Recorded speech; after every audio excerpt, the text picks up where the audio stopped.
na ndio nimetengeneza wizara maalum ya cooperatives and MSMEs ili kushughulikia wafanyabiashara wetu wadogo, kuanzia mama mboga, kwa bodaboda, mtu ya kinyosi, mtu ya Unazunguka kila mahali ukilia serikali haina pesa, yet you and your administration are getting salary increments and increased budgetary allocations at the expense of the hustlers who employed you. At this point, it legit feels like you're pushing to highly tax us so that y'all can keep living lavishly and extravagantly kwa bili yetu. Alafu adding salt to injury, you now have the audacity to flex the power we have given you by telling us to our faces that mtapitisha your punitive finance bill, tupende tusipende. Yo, Mr. President, first of all, mnatoa wapi nguvu ya kuongelesha your employers hivyo? Secondly, when and where did Kenyans give you the power to subvert our will and flex on us like that? In case it's not yet clear, we want to develop our country. The problem is that we don't trust you and your administration to manage our taxes and deliver services. And he's telling us that ng'ombe ni kubwa. Ng'ombe ni kubwa na hata sehemu nyeti ya ng'ombe imeenda. We have nothing complete to celebrate. Ruto is not a good man. In fact, he has a very bad spirit of Robert Mugabe in this country called Kenya. Sometimes I don't understand whether the president I have is the one I used to sit with when he was the vice president, deputy president. I don't understand whether the current president, Honorable William Samoei Ruto, is the one we used to sit in Karen and we discuss how the country should move forward, how the Uhuru administration has messed up the country. I do not believe it is the same William Samoei Ruto who I was sitting with when he was the deputy president. He has changed dramatically. He has become somebody else I don't even understand myself. I, in fact, don't believe I looked for votes for William Ruto.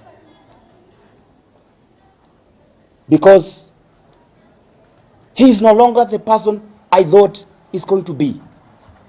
I wanted a president who is caring. I wanted a president who is listening. I wanted a president who will put health workers and all workers in Kenya, all workers on the table and ask them, what problem do you have as Kenyan workers? Hii ingine porojo ingine kidogo kidogo hii tuachane naye. We must be honest people. We must be decent people. We must exit deceit from the politics of Kenya. We must exit conmanship from the politics of Kenya. How can we be agreeing when we are in election that housing will create jobs? Housing will create opportunity. It will spur the economy of Kenya. It will create jobs in our factories, in cement factories, in steel factories. It will create jobs for the Jogali sector. But when it comes to the time of implementation, sisi tunakuwa matapeli. We cannot agree. Mambo ya utapeli imeisha kwa hii Kenya. Sijui kama tunakubaliana watu wa Narok. Tuko pamoja? Mr. President, do you remember swearing that electricity costs in 2023 will not increase? Tell us why KPLC wanaongeza bei ya stima kuliko vile wadaku huongeza chumvi kwa story. Do you remember promising to stop government wastage by having a lean government? Explain to us why you bloated the government by appointing 50 CASs against PSC's advisory. Do you remember saying that once you put down your Bible, you will deal with corruption? Mr. President, why then have you appointed people with a history of heavy corruption cases to serve in your government? Kaeni mkijua, by the way, that the same hustlers who employed you are the same ones with the power to fire you. Hii ni Kenya ambayo Gachagua ambaye anajipiga kifuani kingpin anauza UDA kwa hoteli ya William Ruto. Akinunua mandazi na chai inarudi kwa William Ruto. My friend, jamii wa Kikuyu, poleni. Hatuko kwa maandamano, hatuko kuwasaidia tax kwa biashara yenu. Mnajua Gachagua ni deputy president. Raila Odinga sio deputy president ya Kenya. Raila Odinga sio president. Raila Odinga sio mbunge. Tafadhali mfuate Ndini Nyoro ndio chairman wa budget. Kimani Chungwa ndio majority leader. Hatuko kwa serikali kama Wajaluo na Waloya. Mfuate viongozi wenu. Tafadhali baba, tulia. This is a defining moment in the Republic of Kenya. Tumekuwa na uongo mingi, siku mingi kwa siasa.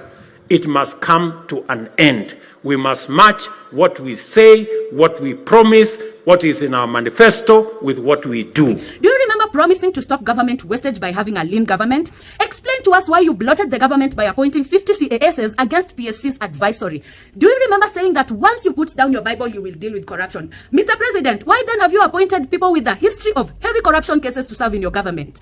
Kaeni mkijua, by the way, that the same hustlers who employed you are the same ones with the power to fire you. This generation did not come to play, and we will push for your impeachment if you keep going down this road. And I doubt you want to be remembered as the first impeached president of Kenya. So, Mr. President, please act correct.